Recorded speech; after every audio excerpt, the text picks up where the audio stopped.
like this. You know, I live very close to this plant with my 3 children under 8 and my wife. And so, yeah, this was very surprising and concerning. And of course, I have the same and had the same questions that I think most of us have had, which is, you know, are we safe? How safe are we? How can we be sure we're safe? Should we be concerned? Should we be actually alarmed by this? What does the plant do? Why didn't we know about this? I think that's probably the most important question. And I want to say, and I think that generally people agree here, that we're a community that historically doesn't get consulted. We're trying to change that. Together we are trying to change that, and I think we're doing a damn good job changing that ship, the direction of that ship. But that's been the history here, and we're seeing some of that history perhaps play out here. So is it safe? How can we bring better transparency to this factory now and in the future? To say we need better information sharing between the company and the community clearly is an understatement. After 50 years, and very few people knowing that it was here, I think that, you know, everyone has a right to be ticked off. That said, we need to understand where we're going from here. And that's what this process that we're in right now is the beginning of. I'll pass this over to Jonah. We're going to sort of riff off each other here, I think. So thanks everyone for being here tonight. Thanks to Dig In for organizing this meeting. Like Andrew, I didn't know about this. This was news to me when it broke in the Now magazine article. Like Andrew, like most of you I assume, I live in the neighborhood. I'm curious to folks out there. Before the Now magazine article was published, who here knew that this was happening in our neighborhood? All right, show of hands. We got about 5 people, 6 people in the room. You know, to me, that does not give me comfort, right? To me, the lack of transparency isn't acceptable. The lack of community consultation is not acceptable. And to make people feel safe and secure, I think we need answers from the factory. We need to get some information. That's what makes me feel more secure, and I think that's what makes people here feel more secure. Since being told about this, you know, Andrew and I and our staff have, you know, we've been in touch with government agencies around this.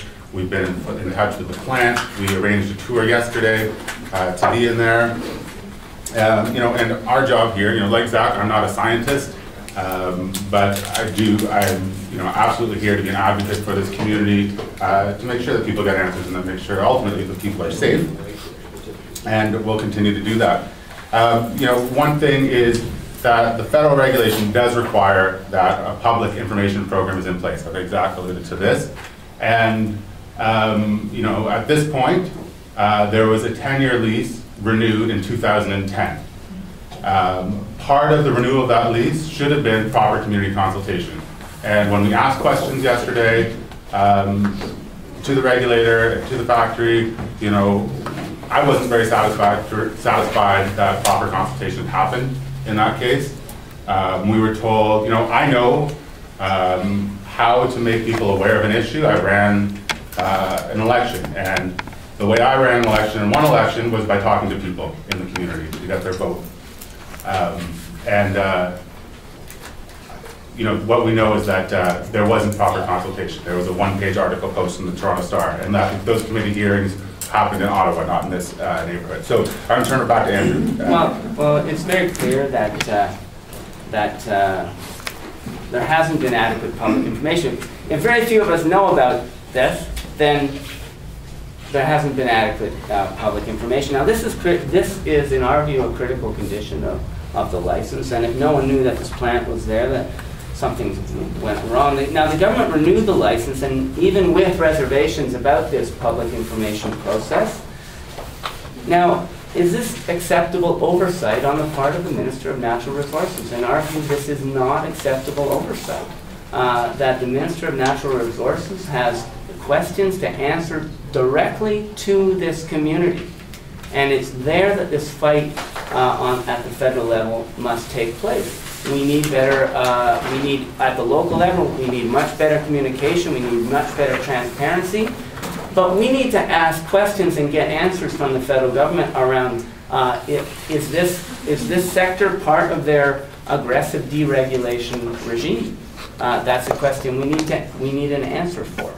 So these are this is some of the context in which we're working in right now and have been for the last few weeks. Thank you.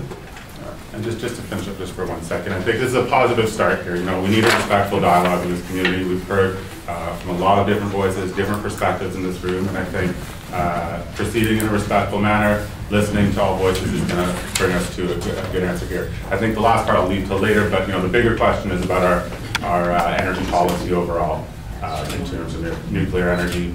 And you know, my lights flipped on and off this morning for a minute. You know, I don't know if anybody else had that experience. I had a blackout for about 5 minutes. Mostly a pretty stable energy in this, or stable electricity. But you know, I think that we need to talk about how to move to renewable green energy ultimately in Ontario, and we can talk about that later. Thank you very much. Next we have